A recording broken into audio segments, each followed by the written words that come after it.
was going to fix my hair. It's an absolute riot. No, that's not how it works. That's not how it works. You know that. I know. We are recording. And I was like, I'm going to have to fix my hair, but then I seen her like, oh no, I'll just need to leave it. I'll just Your need to leave it. hair's fine. Oh, it's Totally a riot. fine. Oh, it's so nice to see you I again. know, it's so lovely to see you Oh. as well. It feels like ages, I know. man. I know. Right, let's get a coffee though. But I know, I'm right, okay. thinking, I never I put my usually- seatbelt on this time. I went to do that and you were like, we're not going anywhere. You didn't do it on this time. I know.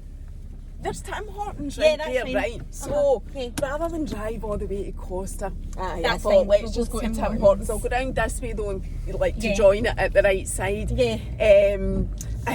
It feels like ages since I I've know. seen you, but it's not really. I know, It's because only I was, 4 weeks, because I went on YouTube last night. Was it? And actually, when I went on, because I went to watch the news about the Queen, like on the Sky News Live, and went on YouTube, and it came up like our interview, and then did it was it? like 4 weeks Recommended ago. for you? Yeah, I thought that's so weird. Yeah, You look amazing. Oh, You're do you all think dolled so? up. Aye. I know. You look I feel a amazing. riot. You look totally smashing. And you've got your HIV awareness I ribbon. do. Is that what it's called? Yeah. Check yeah. me. Yeah, I know. I know. I put it on, but like it's not right. positioned really well for the camera. So I was thinking about like our interview, and I don't know. Well, interview. I hate using that word. I know. I because keep to saying that, me, and I'm like, I oh no, wait, it's know, getting a lift. and it like, makes me feel pure, like I'm the school teacher interviewing somebody. Do you know what I mean? I know. But it's a I know. conversation. Yeah. But I don't know what you thought was the biggest like thing to come out of that from, Oh, I know. and what you thought would be, because Yeah.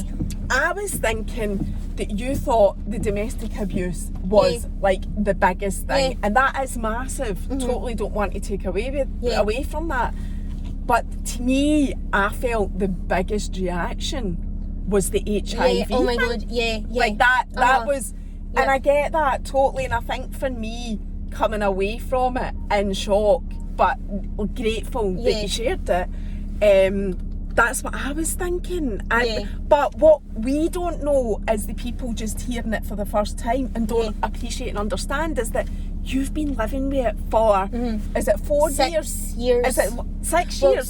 so do you know what? This is mad, Aye, right? so- Wait till you hear this, right? So, just with like everything aligning, this week was the week that I had my seroconversion. So this was the week that I contracted, I contracted the illness. Seroconversion, I'm what saying does that mean? seroconversion is like when your body starts reacting to. So that's the when you disease. started to go no well. So this is when I started Right. to become not well. So like actually I had contracted it probably before that, but that's when my body started to So it's react. 6 years now that you 6 years started this- to become this week. aware of it. So for us, so you're 6 years down the line, Yeah. but for us hearing Yeah. it, we were like, I mean, Yeah. everybody was Yeah. just blown away But that by was it. the first time that I've ever done that, like spoke publicly, because so I was thinking about what I was going to say today, and I we'll know there just will go- be we'll- stuff. I'll make sure you get everything Yeah, in. Let's order the coffees. What you Yeah. having? I'll- Can I have a medium coconut latte, please? Can I have a French vanilla, please? Sorry. Is that hot? Hot, please, hot. A medium. Or Do you know what? not Can I large? get an iced French vanilla, please? Yeah, medium or large. Just a medium. A medium French vanilla latte, iced, please. Anything else? No, that's fab. You want to? No, that's fine. The next number. That's fab. Thank you. I also actually need an ice drink because it's roasting here.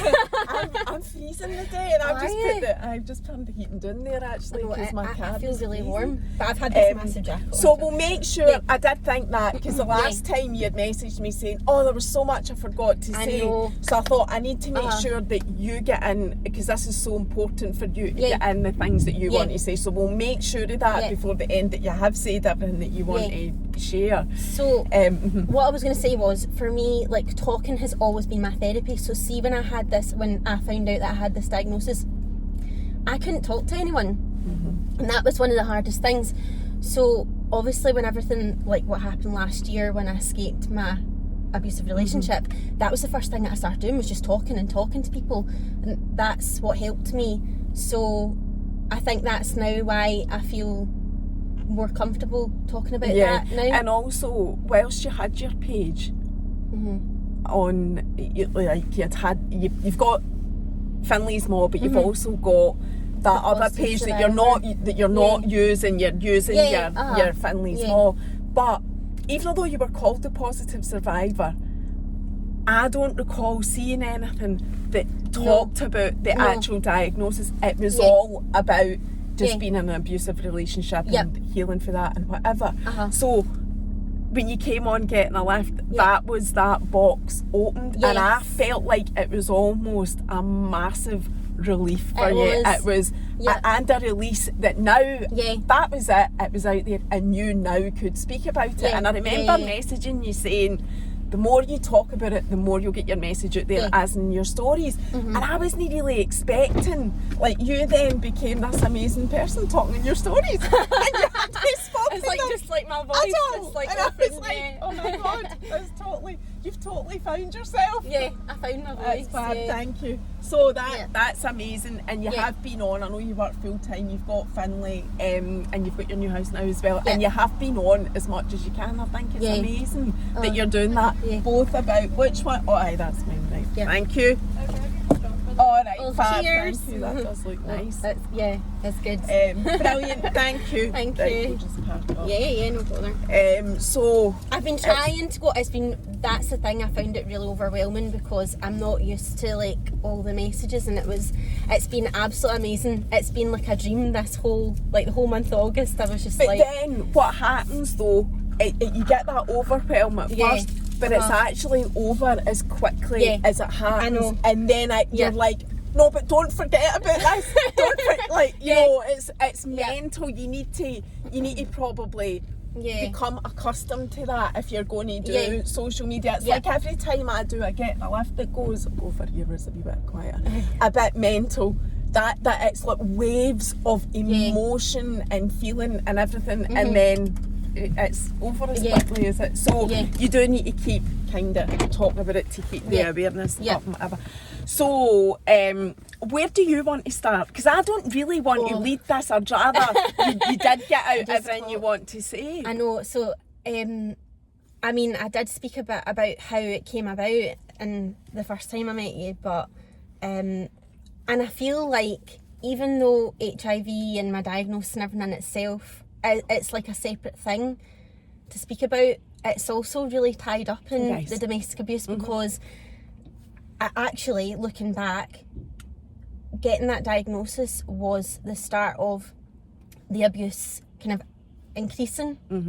Like, my first memory of being physically abused was just after being diagnosed. So, and actually, statistically, half of women who have an HIV diagnosis do experience some form of abuse. So it is relevant, do you know? And it is like the whole reason you've got it is because you were in a domestic. It is totally entangled in it, even although it is, you know, technically as two separate issues, it's still totally entangled. I totally get that. So what people were asking when you were getting asked questions was, how, so you had it, am I right in saying you were with him for a year before, right? So it was a whole year. Did you know at any point in that year that he had it? No, but I told you before that he'd phoned me. It was like the April, get tested. And said, well, he'd said about getting tested when we first met, and then in the April he'd phoned me one night and was like, I think I'm HIV positive. Like, why would you say that unless you knew? What I found out, actually, because I had my suspicions about relationships that he's had, and it's been confirmed to me by numerous people since I've left that he has had relationships with men. So that was really, I suppose, validating for me, because I thought, you know, for years I kept thinking, how has this happened to me?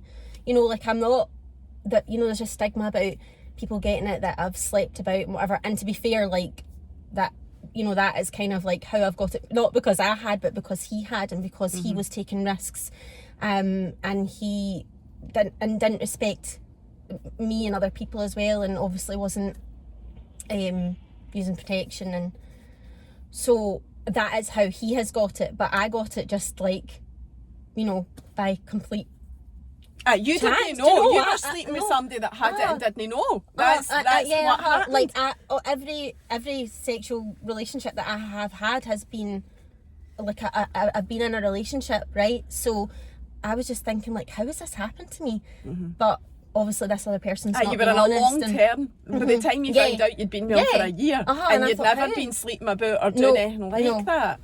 Not that I'm throwing shade on that behaviour, it's just that's your five. That's and what the thing happened. is, if people want to behave like that, then that, I mean, that's fine, but you need to be aware that there's risk. But this is the thing, because the person that I've contracted this from was taking risks and wasn't thinking about the impact that it was going to have on other people, do you know? So Aye. and that's why I think in domestic abuse relationships, that's a common thing, isn't it? That They don't give a cheating, shit. and they don't care what they do or who they affect or anything. So there is increased risk there with, like, just women and men in general, is like that if you're in those types of relationships, the risk is increased because of the behaviours that they. So you might display. think.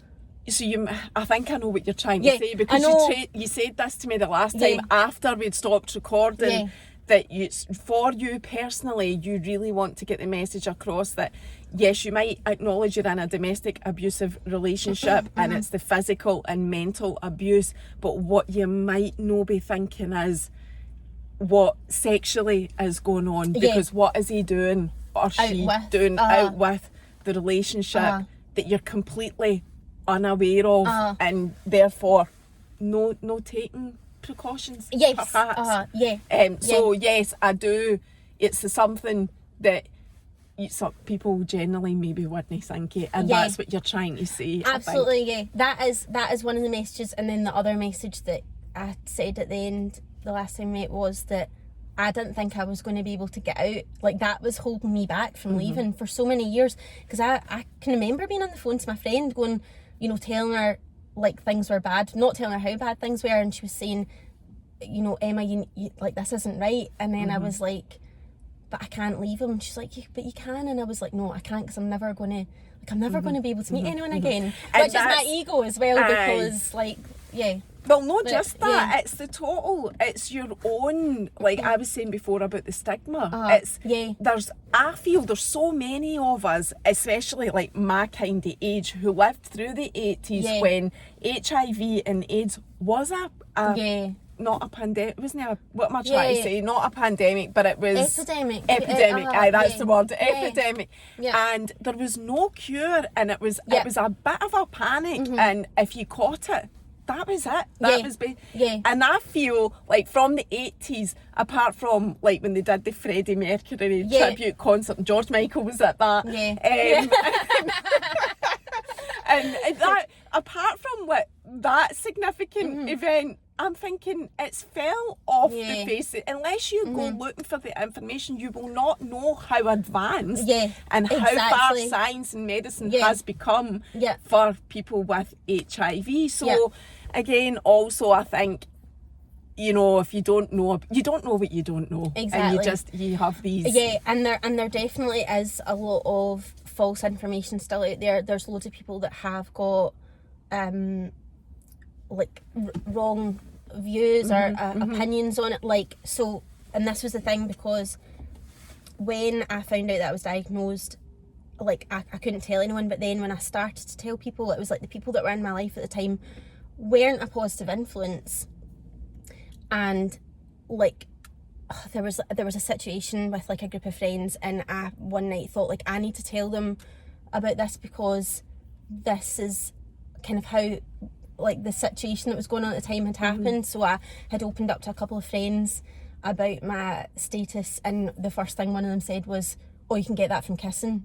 Do you know, like, and just like really like ridiculous. And I was like, no, you can't. And then I was thinking, why have I told you this? Because like something, again, the intuition inside me was saying, like, don't say anything, because you're not going to get the response that you want. And then I did, and then I got I instantly regretted it. And the thing is, I know now that group of people have like just been gossiping about it, and that for me was hard, because I thought I've lost control over that now. Whereas now I can speak about this, and I think, like, okay, there will be people that are talking about it, but I know my truth, and I know like, and that's why I want to use my voice to raise awareness and challenge these kind of these wrong paradigms that aren't right, and the yeah. society is full of them. Yeah. It's full of it, and it doesn't matter who you are, what you do, what you've got, whatever. If you're not fitting into something that somebody sees as the typical societal way that you should live, then they've got something to say about it, which is just about fucking everybody. So I've had to realise that myself. You know, it's just the way that it is infuriating. But we can do our best and do our bit to educate and inform people that it's not actually like that. So just before we talk about another question that I noticed was coming up, and people were sending it to me, and I know you got it about like legally. Yeah. And I feel, whilst I feel like I know the answer to this, I feel we just need to cover it off so that you know they've heard it for you. Why you, or did you pursue any sort of legal action for being knowingly infected? So I don't think I can speak about that because it's an ongoing investigation. Oh, right. Oh, okay. Right. So I can't really speak about that. Right. Well, that's interesting. I think that answers it. Yeah, You don't I can't need to really say speak any about more. it. But what I will say is, so one of the things that and because obviously when I left that relationship, I found out that he had been cheating on me, and so I had this conflicting like thoughts in my head about like, well, how can he cheat on me? But then it was confirmed to me that he was. So the first thing I did was, because I had never had a reason to search like whether or not you had to tell someone. I knew that you don't need to tell like dentists and things, like no one needs to know, right? Because I'm not a risk. If you're on medication, you're We'll come to that. So when you're on medication, you're not detectable. You're not. You can't transmit the virus, so you don't need to tell anyone. So that was the first time I actually had Googled like, do you need to tell someone? So I went in HIV Scotland because that's a really good source of information if people are wanting to know. HIV Scotland. HIV Scotland. Okay. So I had went on their website, and sure enough it said like, if you are on medication, like you don't have to tell sexual partners, right? But there is a bit of a loophole, because when I looked up the legal, there was a document on their website, and it was all about like legal implications and things, and one of the things was, it said, and there was like kind of like 5 points that you basically had to do if you were not going to tell anyone. And so it was saying like, if you aren't going to tell sexual partners, that's fine, blah blah blah. And then the final thing was like, you need to make sure that you're taking every precaution necessary to make sure that you don't transmit it. So say for example I decided that I was going to have sex with someone and not tell them, I need to make sure that person's wearing a condom, right? So if I'm male, I need to make sure I'm wearing a condom. I don't think this person has done that. Like I'm pretty certain, because I've been told that they've been sleeping with like hundreds and hundreds of men and women. So I don't believe that they will be taking that precaution. So what they've done is illegal, right? So but this is the really annoying thing, because how is then someone meant to know? How is someone meant to know that that person has got it if they've not told them? So like, how can you then go and approach the police? Do you know? Because so it's up to someone telling you. But I feel like there's people that have been informed, and I think they're in complete denial about actually the risks, and morally, like for me, I feel it's wrong. Like, even though I don't have to tell people, I could never have done that.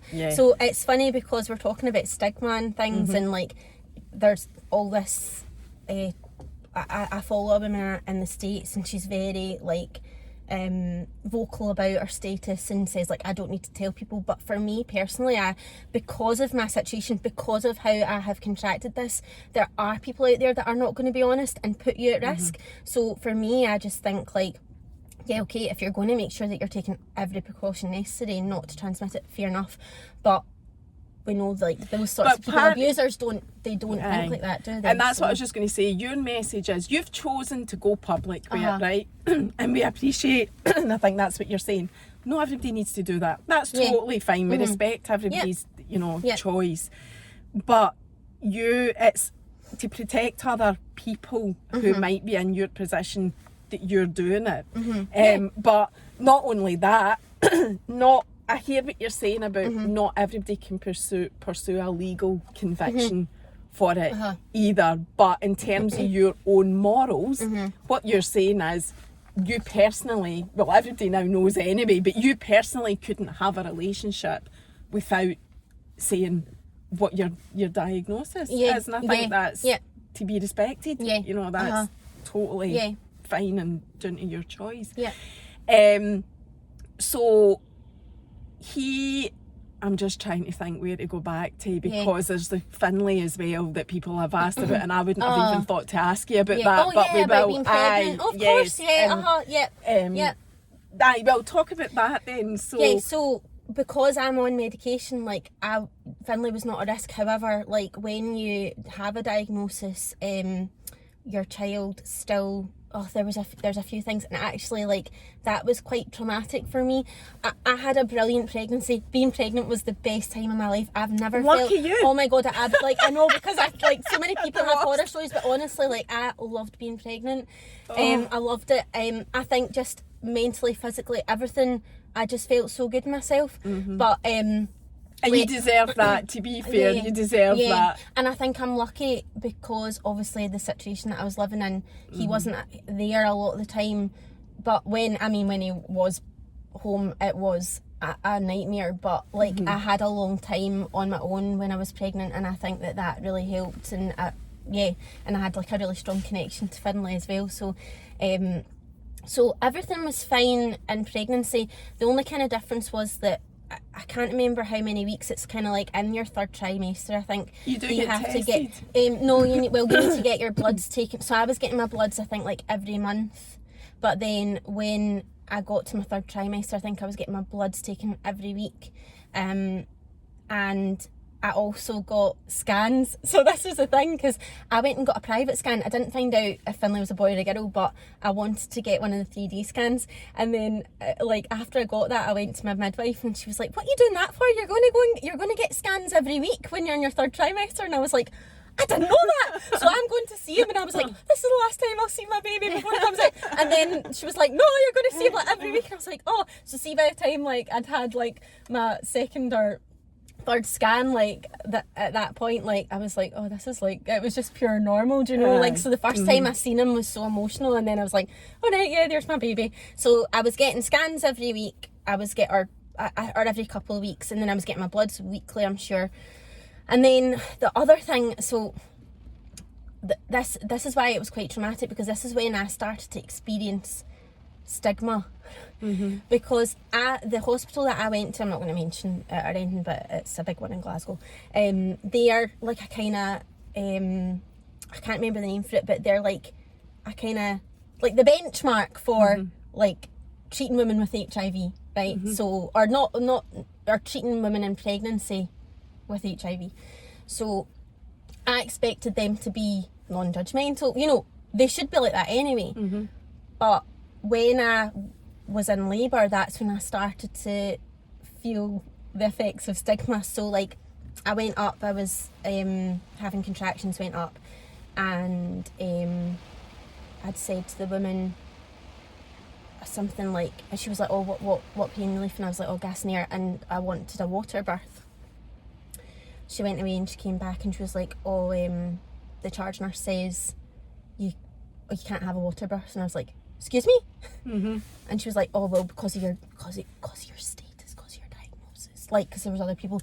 And then I was like, so I went away absolutely fuming. And so that was really horrible, because I had been really calm and chilled, and I just went away absolutely raging. And I think that it really had an effect on me then, and obviously made me more panicked. So I went away and I came back, and I'm like, is that what happened? Because there's something, the water birth thing anyway. But when I had got back, I think I'd said, because they sent me away and I came back, and I said, like, I'm not really happy about this, because at no point did anyone say that wasn't an option. Like, I've spoken to my consultant about the fact that I wanted a water birth, and she never said that there was any risk. She said that was fine. And I was like, and actually there's no risk, because I'm non-detectable. Like, I can't, I'm not infectious, so why would that be a risk? What's the risk?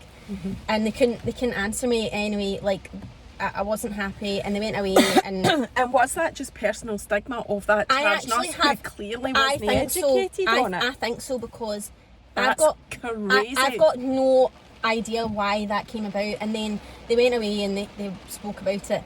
Came back and they were like, right, that's fine, we can give you a water birth. And I was like, what? So I wonder if they've waited and then until, like, because this was the middle of the night. This was like, I went there the first time I went up, it was like 11 o'clock at night. Then I was back at like 4 in the morning. So I wonder if they've maybe waited till the doctors come in or something. But I mean, that just goes to show you, like, that's a nurse that's saying, or a midwife that's saying only you can't have a water birth, and that was completely wrong. That was totally false. Totally. And it is down to those views and stigmas are down to ignorance. It's purely Absolutely. being Yeah, uneducated on it. yep. Aye. So see the undetectable, untransmittable, U equals U, which is very, if you go looking for the information on HIV, it's there. all there. It's Yeah. one of the first things that comes up. How quickly did you get that status? That's a status as well, is it? Untransmittable? That's undetectable. yeah. So because they knew when I had contracted it, I'd only literally, like, I think, so it would have been about this time 6 years ago that I became unwell. So I didn't get my diagnosis until the end of October. So when I started seeing the consultant, they'd kind of said to me, like, there's no rush to put you on medication because actually you've just got this. So had you just got it in September? So it presented itself. They knew when I had got it, so they were like, there's not, my viral load and things weren't dangerous at that point because I had just got it. So they were like, there's no rush to start medication. But I had kind of said to them, like, I think I had a wee think, and I was like, I'll start it at Christmas time because I was at college at the time, and I thought I've got a break from college for Christmas, so I thought I'll start it then. So in case there was any side effects. Yeah, is which that there why? was. Yeah, I mean, it wasn't anything major. It was just like insomnia, like I couldn't sleep and things like that. So it was probably good then that I had that time off. So you started the medication in the Christmas. So it's every 6 months that you get the test to make sure you're undetectable, untransmittable, isn't it? So every was it 6 months 6 months from then that you got your status U equals U? No, well, they don't like say that as such. It's just do they like, not? no, so when you Right. get your blood taken, there's two things you're looking out for, and that's your CD4 count and your viral load. So your viral load wants to be undetectable, so that wants to be low, and then your CD4 count needs to be high. Don't ask me what CD4 is, I don't know. Right. But I just know that's what I need. We can Google it. Google it, yeah. I'll all be there. But I just know that that's the two things that they really look for. So, like, my viral load was never high, and my CD4 count was always high. Yeah, that's right. So, like, I was never really on any risk, but obviously when I've started medication, that's when you can, I guess that's when you say, like, that's, you know, you're not infectious. Yeah.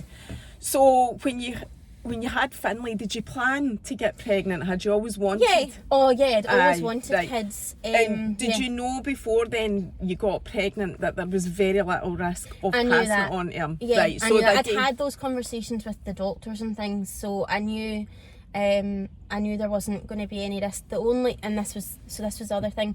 So I had always wanted to breastfeed. Like, I had really strong opinions about that. Like, I think because I was breastfed, and like I just felt like that was the kind of best start you could give your baby, right? And also this is what's drilled into you, and then you're made to feel like a bad mum if you don't, right? Yes. So, but everyone's we're not here to talk about that. But like, But we everyone's could. got choice. So like that's the thing. I just think, like, it's your choice what you do, right? But that was always something I felt really strongly about.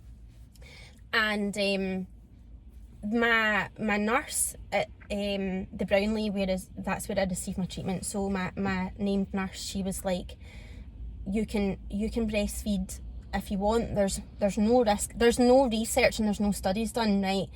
So they could never say, like, oh, you're not at risk, but they know that. They know if you're on medication, you're not going to pass anything on through any fluids, and that includes your breast milk. So she was like, you can breastfeed. The only thing is, you will need to get your bloods taken monthly. Now, I know I'm a nurse, but I have got a major fear about getting my blood taken. Well, I'm better now. I'm so much better now because I've had, like, hypnotherapy and things for it. But, and actually, it's not so much about, well, I don't think the fear is around getting my blood taken. It's about fainting, but that's another thing completely. But so she was like, you can breastfeed, but you'll need to get this done. And actually, that might be more traumatic for you, and because you've got because this causes you so much anxiety, if you're producing like stress hormones, you're going to pass that on to your baby. So maybe that isn't the best thing for you. And I was like, right, okay. So I was kind of having to have a think about what I wanted to do.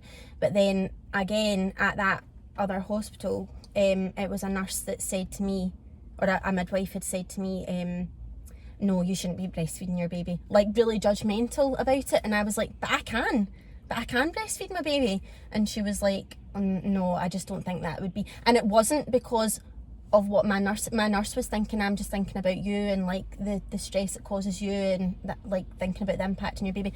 This midwife was not thinking about it in that sense. She was just like, no, it's not right for you to breastfeed your baby because you're HIV positive. So again, there's a stigma and the lack of education. So that was another thing. So I didn't breastfeed Finlay based on that. Like I didn't want to cause him any stress.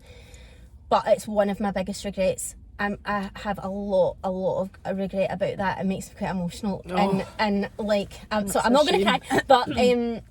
But yeah, and now obviously knowing what I know about his father, I've got a lot of I've had a lot of anger towards that. It's probably suppressed now, but just kind of like you did that to me, and you actually that created a lot of barriers between me and my child as well.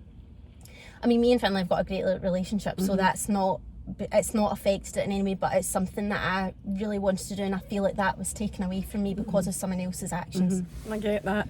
And so Finlay, moving forward, did he get tested when he was born? Yeah, they took, so when Finlay was born, they couldn't put him on my chest straight away. So normally when the baby comes out, they give them straight to the mother. That didn't happen with me. As soon as Finlay was born, they took him out and got him cleaned. Like they had to give him a bath. So like this is the other thing, because people talk about giving their baby their first bath and like all the excitement around that. I didn't have that because my baby had to be bathed as soon as he was born. So that is like, that wasn't something I ever really thought of. I didn't even think about stuff like that. But so he was given a bath, and then they gave him to me, and then after a couple of hours they were like, we need to take him away and get his bloods taken. And then I think they took his bloods quite regularly, so I was only in the hospital one night, but they took his bloods a couple of times. Did you deliver him naturally? Yeah. That was the other thing. So there is quite a lot in the pregnancy thing. There's the guidelines are that you can give birth naturally, there's no risk. However, if you've not given birth within a 12-hour period, you have to have a cesarean. So I did not want a cesarean. Like, I know loads of women are like, no, that's all I want. I wanted to give birth naturally. I was terrified either way, but I just knew I did not want a cesarean. That scared me more. So I was under a lot of pressure. So see, as soon as my waters broke, like that, I knew I had like the time was ticking. Like I knew I had a 12-hour window, and I had to give birth to that baby. Which actually, as it people will know, isn't that long? No, after your waters break. And no, it's not. And also like I feel like I was under a lot of pressure then, because I was like, I need to get this baby out of me. I'm not having a cesarean. And that was the thing, because my labour was pretty straightforward, but it could have gone the opposite way, because I think maybe so my waters broke about 4, and I had Finlay at 3:30. Oh my god, half an hour to spare. I had half an hour to spare. Oh my god. About 1 o'clock, like I was going, I can't take this anymore, because I was like, I don't want any pain relief. I just want this right now. That's all. And then I was like, I can't take this anymore. You're going to have to give me an epidural. And I'd said under no circumstances did I want that. And the midwife was like, Emma, are you sure? Because you'd said, I was like, just do it now. And she was trying to get me to read the statement, and I was saying to him like, you need to read it. And he's like, no, you need to read this. And I was like, no, I don't want to. So I read it and all that. And then the anaesthetist came in. And at that point, my midwife went in her break, right? And then another midwife came in, and they're going, Emma, you need to sit still so we can put the needle in you. And I was like, making all the noises and everything, rolling about, and they're like, Emma, you need to sit still. And the midwife went, are you getting the urge to push? And I was like, I don't know, but I feel like something's coming out of me. And then she was like, right, everyone leave, because I'll need to, when was her last check done? And everyone, don't know. But everyone out the room so I can check her, and she was like, "You're 9 centimetres dilated." So you couldn't get the No, epidural, and that see was if it? I had, oh my God, I would have definitely had a cesarean. Oh aye, because that would have slowed it Slowed right down. everything down. Aye, So I was right like, down. thank God, like that midwife was like my guardian angel, because it could have been the complete opposite way, but obviously everything turned out fine and that. So yeah, I was able to give birth to him naturally. Right. Yeah. So you're saying they took him away to do the blood test. Is that when they identified that he wasn't HIV? He didn't have it, but then that was the other thing. So when he was born, he had to be on medication for a week, and then he came back after a month to check his bloods, and then I think it was like 6 months and a year. And then after a year he was discharged, because they knew obviously he hadn't. But that's just the kind of guidelines. It's not because they know, but like I say, they've not, because it's babies. It's very difficult to do research, on babies. Because it's immoral. I get that. There's nothing to say like set in stone, but they know that it can't be, but they just need to do that because it's so like they a do procedure. everything. The medication for a week is all a precaution. So that's precaution, fine. He is not connected No, to it. We'll no, never he's- need to go and get tested, No. anything like that. He's And that HIV is- negative. Yeah. And that is all down to the science and medicine Absolutely. that you It's amazing though, right? Aye, It's that's totally how it is. amazing because he's had 2 parents who are HIV positive and he's not got HIV. It's amazing. But that's how Yeah. advanced science is, though. That's how far we've come. Yeah. So talking about the medication, the windies are totally staying know. up because it's been pouring the rain, but it doesn't really matter. No, it's fine. I'm not like too hot or No. anything like that. What was I saying? The medication. So it's well, you explain it. I've done my research, but I don't want to explain it. No, it's fine. So I couldn't tell you what it is. I know that the brand's Trimec, right? But I don't know what it's got a really long name. And it's a combined one as well, because I think there's the option that you can take like more than one pill, but I just wanted one that was combined. So I take 1 tablet every day for the rest of my life. Yes, and you need to. I read that even if you miss a day, like although science is so advanced and it's come so far, and I suppose this is getting back to the legal side of things, you still need to take a tablet every single day. Yeah. And even if you miss a day, there's a risk that the virus can change, adapt, whatever. I think it's like something. So I had read this because that kind of leads into another part of the whole when I was diagnosed. Like I did go into quite a dark place, and Well, understandable. well, yeah, and I did start to think, because, and that's the scary thing, because that tablet's keeping you alive. But I also at one point got to the stage where I was like, well, if I stop taking that, I'll just die, and that's fine, like, because I don't want to live like this. So I had done my research, and it was like, if you stop taking it, it's like 10 days, and then I think things. I don't think you wouldn't become sick and die like within 10 days, no. but that's when maybe there's changes in your body. But that's why you get tested every 6 months, so that they can keep on top of all these and things. you're totally fine. You take your medication. I know that. I think it's just amazing that they've developed this medication that if you take every day without fail, you're absolutely fine. But there is also a risk if you don't take it. So it's important that you take it. So you take 1 pill. When do you take it? How do you remind yourself? How do you know exactly when to take it? Because I was thinking I just take it. So I used to take it in the morning, right? Like I would have my breakfast and then I would have my tablet. But it was quite difficult because when I was studying at the time, like I was doing my nursing degree, and so I would be in placement like maybe 7 a.m, and I was like having to take it, and then I was obviously nervous, like, oh, if someone sees me taking this and asks what it is. So that there was all that. But then also when I fell pregnant and I had morning sickness, I felt like when I was taking my tablet in the morning, it was making me feel more sick. So I started taking it at night. So I now just take it at night. And I never took it at night before because I felt like it disrupted my sleep. But I think now, because I've been taking it for so long, that it doesn't. I don't think it affects my sleep. I sleep quite well. So I just take it at night before I go to bed. Really. And is there any side effects? No, from it? not that, and not that I've noticed now. But definitely when I started taking it, like, I couldn't sleep. I was up all night.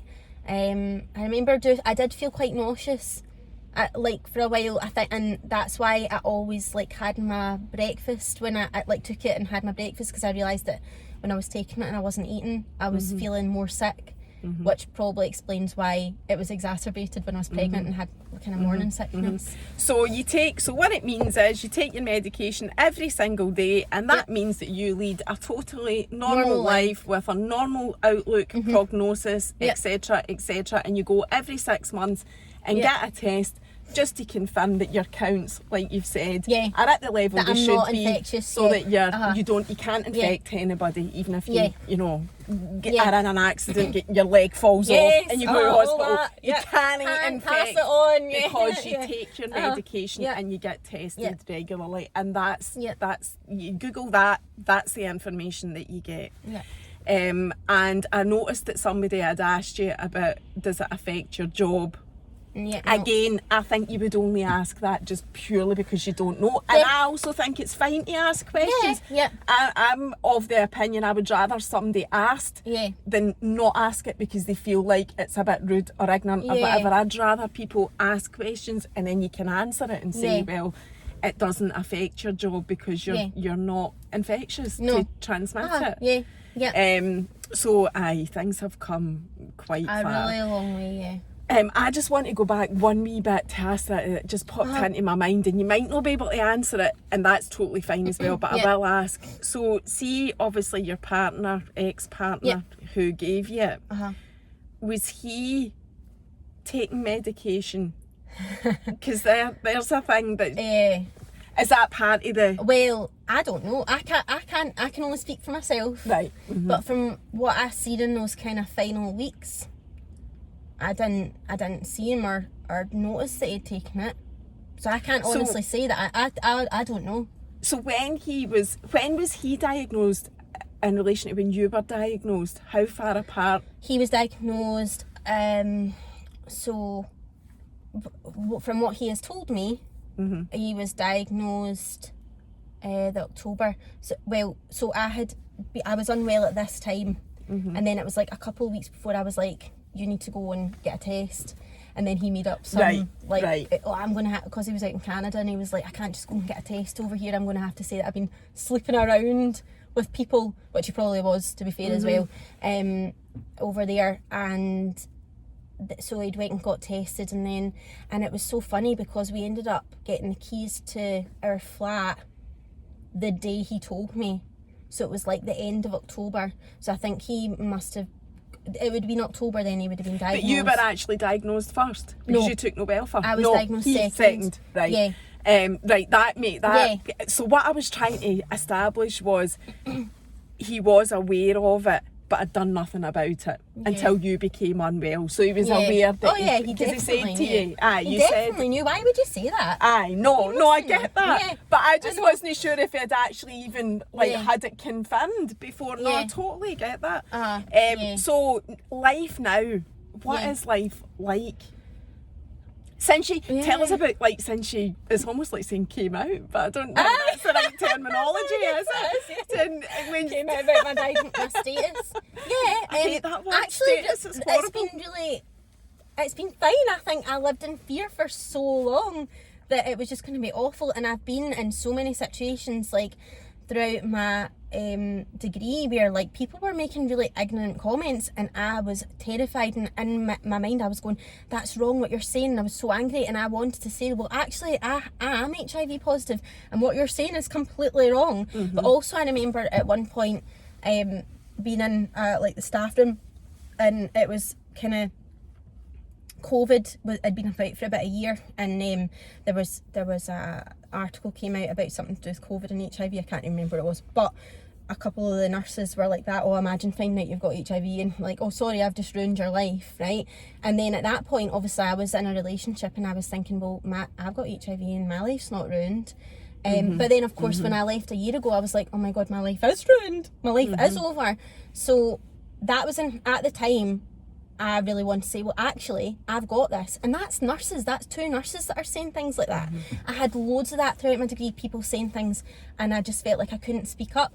But see, now that I am speaking out and being open, like, I actually feel more confident about it and more comfortable, and actually feel like people they are. So like when I was telling people and I was in fear and I was getting those responses like, oh, you get that from kissing, getting negative comments. Now all I get is like positive.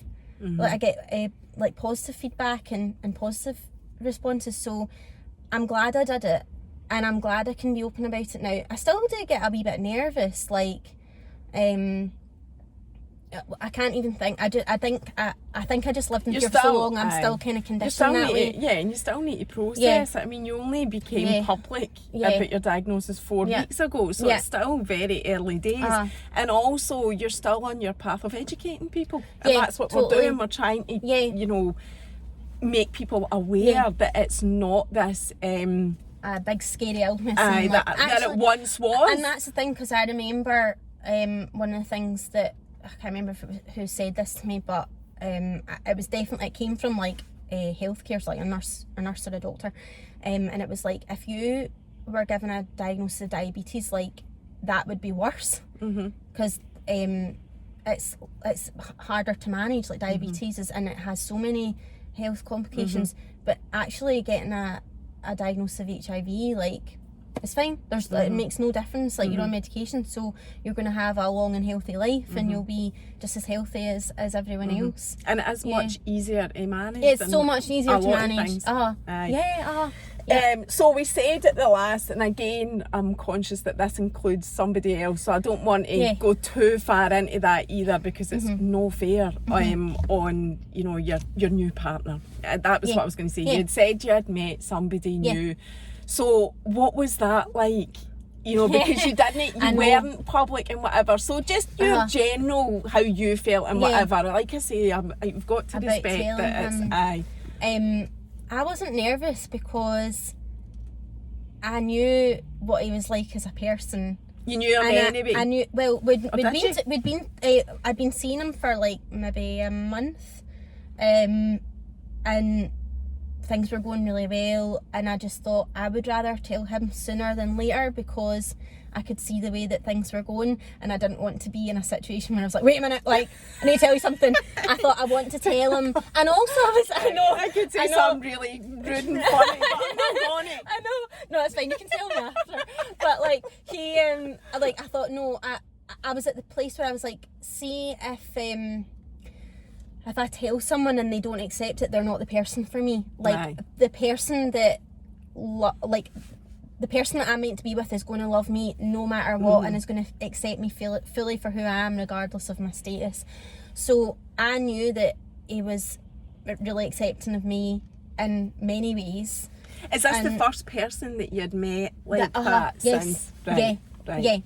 So that was the first kind of like sexual partner that I'd had to tell, or partner just in general, that I'd had to tell. He's my first relationship since I've left. So I just thought, do you know what, I'm just gonna tell him.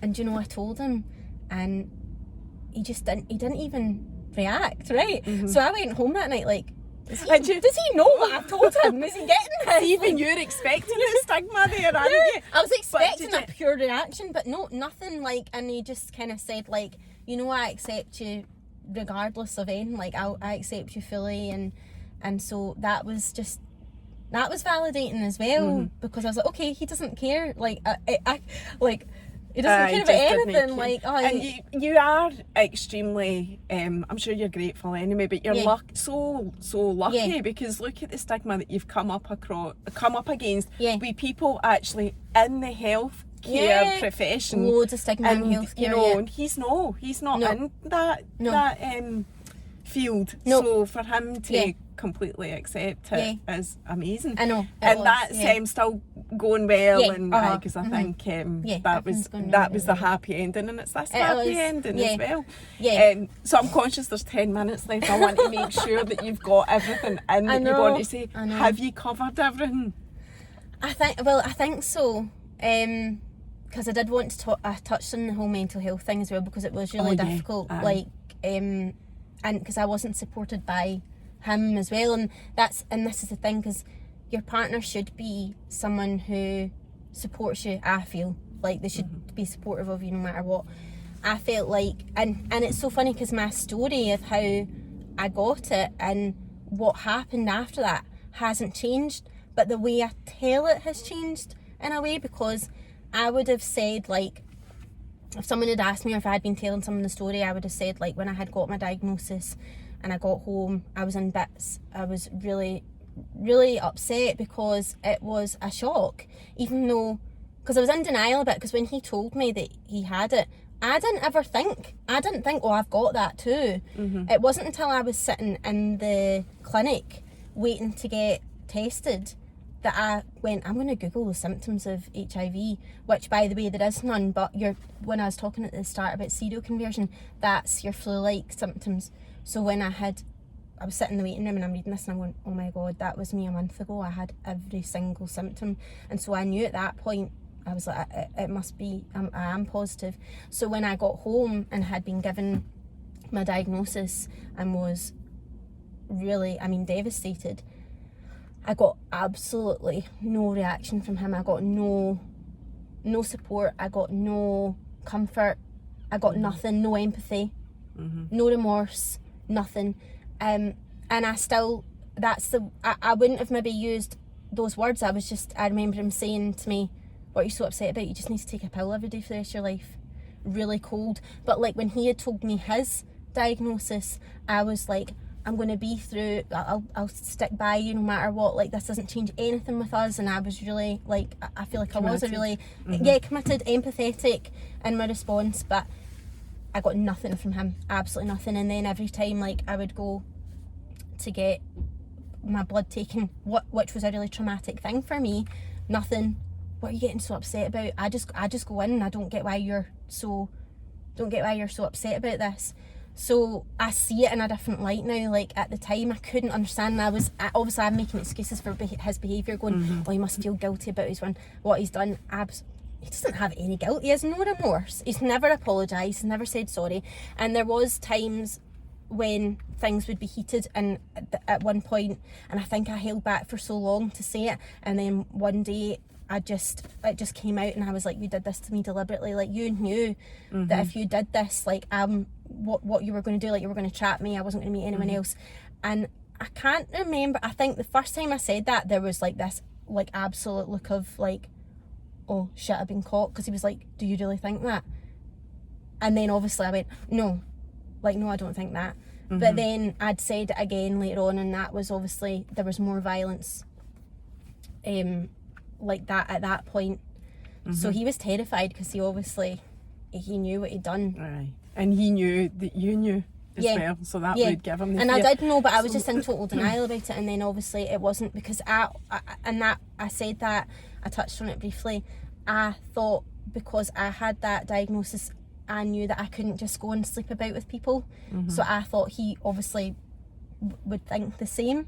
So I never ever once thought that he had cheated on me, like, throughout the relationship.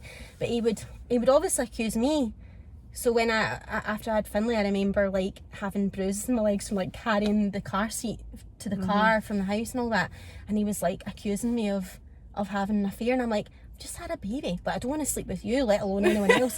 Like, Oh, I'm God, not. What the hell? And then I kept thinking, like, people that accuse you of cheating are normally cheating. And then I was like, but he can't.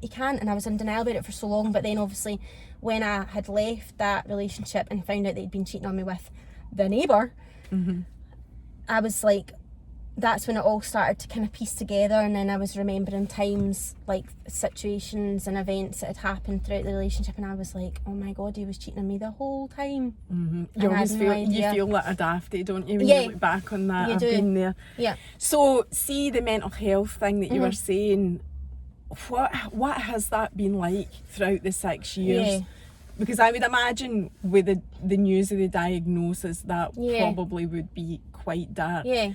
But then, what was it like? Because you were still with him, and and I'm imagining you found your coping mechanisms, or did you? I don't even know. Like, it was really hard, because I did not have the support network that I do now.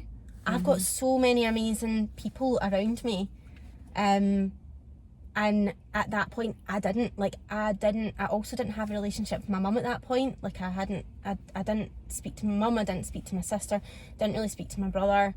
the only person I had was him, and like his friends and family who were not supportive and actually probably made it worse. But so I felt it was really lonely, really lonely.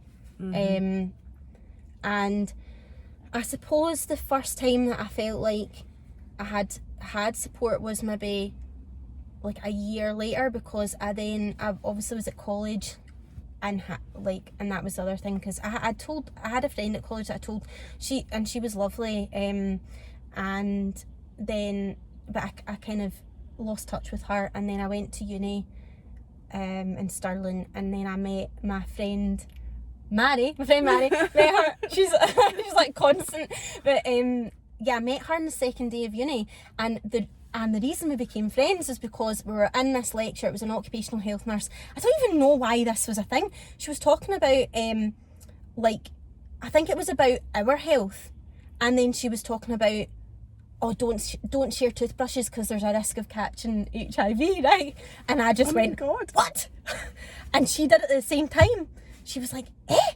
And then I was like, that's a lot of shit. Like, and she was the same, and I was like, oh, I like you, because you obviously know, you get this. So then we started having a conversation, and it was a couple of weeks, and then I felt comfortable to tell her, because I almost felt like, for a while I felt like I need to tell people to see if you're going to be a good person to be around.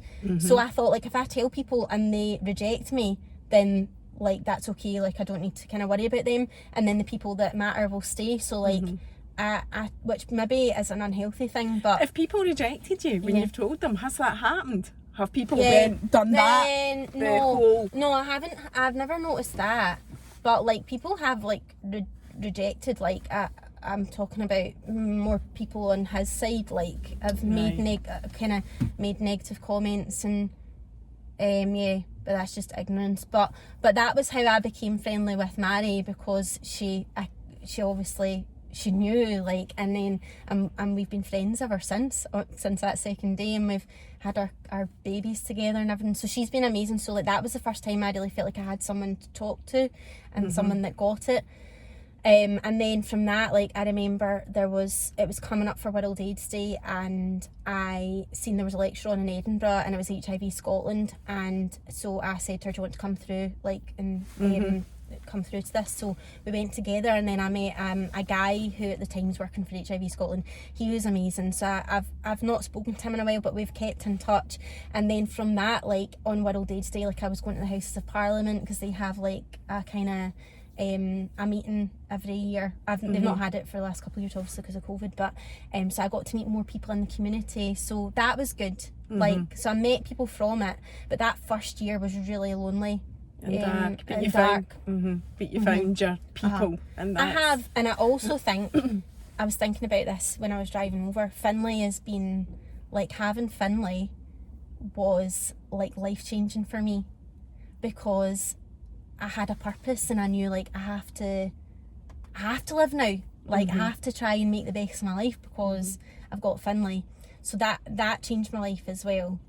And that's another part of your happy ending, albeit it wasn't till a couple of years later that you left your abusive relationship. And somebody had asked, just final thing very quickly, because we have 2 minutes, if he sees his dad. But he doesn't, but it's not because you stop him, it's because there's no... I know, but that's a difficult one as well, because like when I left, I was like, right, I know how these people work, so I've got a boundary here, and I'm going to stick with this, and if he doesn't go down this route, then I know that he is what he is. But I also, I've maintained that boundary. He's not challenged that, but I also feel like it's not within his best interest to have a relationship with his dad, because if he did have a relationship, and the facts are there, he's either going to be an abuser or he's going to be abusing. I don't want to create another human being that does that. Like, so. So you've that is. So it it's a suits kind you. of joint decision. It's not. Nobody's actually stipulating this must happen, that must happen, but it suits you, and you're happy with that. And everybody wants the best for their child. Yeah. And that's up Yeah, to you. and he's really happy. He's a Aye, he's a and brilliant that's, you wee can boy. see that. Aye, that he is. So and he's so totally. loved. He's got so many Yeah. amazing people in his life. So he's absolutely fine. Yes, thank you for that. Yeah. That is us. Thank you so much for coming Thanks back for and having me telling again. us all your story. Yeah. Bye. Thank you. Bye.